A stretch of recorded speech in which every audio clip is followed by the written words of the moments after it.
फूलपुर विधानसभा उपचुनाव में भारतीय जनता पार्टी ने अपने प्रत्याशी के नाम का ऐलान किया है और दीपक पटेल जो प्रयागराज से हैं वो प्रत्याशी बनाए गए हैं। हमारे साथ दीपक पटेल हैं, उनसे बात कर लेते हैं। बहुत बधाई हो, आपको प्रत्याशी बनाया है बीजेपी ने। और क्या एजेंडा रहेगा इस चुनाव में? आप बहुत बहुत धन्यवाद।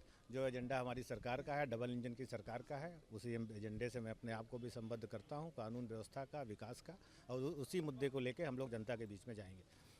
तो अगर इस चुनाव की बात करें तो किससे मानते हैं मुकाबला है? समाजवादी पार्टी ने जो पिछली बार उम्मीदवार थे मुश्तबा सिद्दीकी को टिकट दिया है, बीएसपी ने जितेंद्र सिंह को दिया है, तो आपको क्या लगता है इस विधानसभा चुनाव में आपका जो मुकाबला है किससे है? फिलहाल तो मैं किसी को मुकाबले में नहीं मानता, कोई दूर दूर तक मुकाबले में है भी नहीं। आपका नाम शुरू से लगातार चल रहा था और उसके बाद टिकट की घोषणा हुई है, तो किस तरह से आपको टिकट दिया गया? क्या आपको जो है पहले से इसकी जानकारी दी गई थी और कब से आप चुनाव मैदान में जा रहे हैं? सबसे पहले तो हमारे नेतृत्व ने जो विश्वास हम पे प्रकट किया है इस उपचुनाव के लिए, जो सरकार की प्रतिष्ठा का उपचुनाव है, मैं उनको धन्यवाद देता हूँ। और सूचना थी, जानकारी थी, लगातार हम लोग आम कार्यकर्ता की तरह भारतीय जनता पार्टी का काम कर रहे थे। तो अब चुनाव में जाने की जहाँ तक बात है, तो आप जानते हैं कि भारतीय जनता पार्टी का एक एक कार्यकर्ता, चुनाव तो कार्यकर्ता ही लड़ते हैं, वो सबके साथ मिल के, सबके साथ जुड़ के हम लोग चुनाव में जाएंगे और जीतेंगे। दीपक जी, आप पहले भी विधायक रह चुके हैं, आप थोड़ा सा अपने बैकग्राउंड के बारे में बता देंगे, कब से राजनीति में हैं? मेरी राजनीति का प्रारंभ भारतीय जनता युवा मोर्चा के कार्यकर्ता से रूप से हुई है। उसके बाद मैं युवा मोर्चे का जिले का उपाध्यक्ष रहा।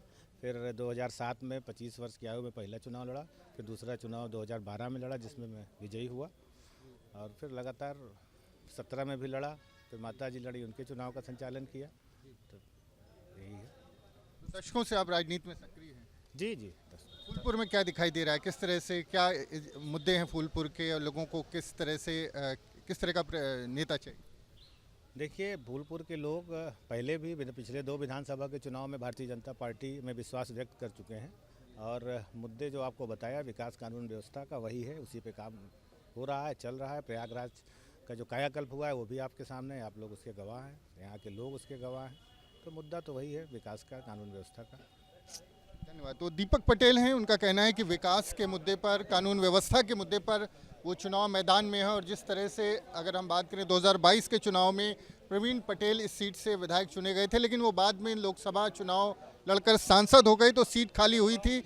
अब भारतीय जनता पार्टी ने पूर्व सांसद केशरी देवी पटेल के सुपुत्र हैं, जो खुद दशकों से राजनीति में सक्रिय हैं और एक बार विधायक भी रह चुके हैं, उनको टिकट दिया है और वो चुनाव मैदान में है। और उनका कहना है कि विकास और कानून व्यवस्था के मुद्दे पर वो लोगों के बीच में जाएंगे। वीडियो जर्नलिस्ट विजेंद्र कुमार के साथ Manvendra Pratap Singh, news nation, Prayagraj. News nation अब व्हाट्सएप पर खबरों की ताजा अपडेट के लिए न्यूज नेशन के इस क्यूआर कोड को स्कैन करें